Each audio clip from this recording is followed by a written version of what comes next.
Maayos na ang kalagayan ni Pangulong Ferdinand Marcos Jr. matapos sumailalim sa medical observation kagabi. Ayon sa Pangulo, siya ay may diverticulitis na isang karaniwang kondisyon lalo na sa mga may edad at dumaranas ng matinding stress. Pinapayuhan anya ng mga doktor na maghinay-hinay sa trabaho ang Pangulo pero mahirap itong sundin dahil sa dami ng kanyang responsibilidad.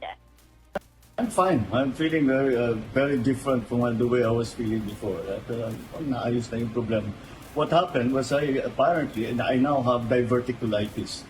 It's a common complaint amongst apparently people who are heavily stressed and people who are, I have to admit, growing old.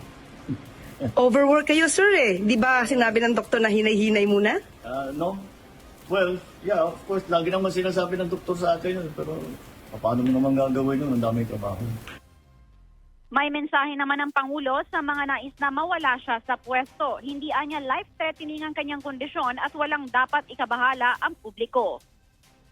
Sir, ano mensahe niyo doon sa mga taong nais na kayo mawala sa pwesto?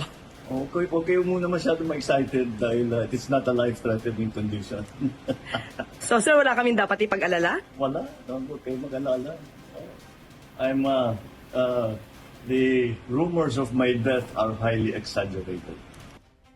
Balik trabaho na rin ng Pangulo at sumabak sa dalawang pribadong pulong ngayong hapon. Gayunpaman kinumpirma ng Malacanang na hindi na matutuloy ang nakatakdang biyahe ng Pangulo sa Ilocos Norte bilang pagsunod sa payo ng mga doktor. Kagabi ay dinala ang Pangulo sa St. Luke's Medical Center sa Quezon City para sa observation at pinayagan ding makauwi matapos masigurong nasa mabuting kalagayan. Kasama mo sa DZXL RMN Manila, Radyo Mansionaw Salazar, Tatak RMN. RMN Network News.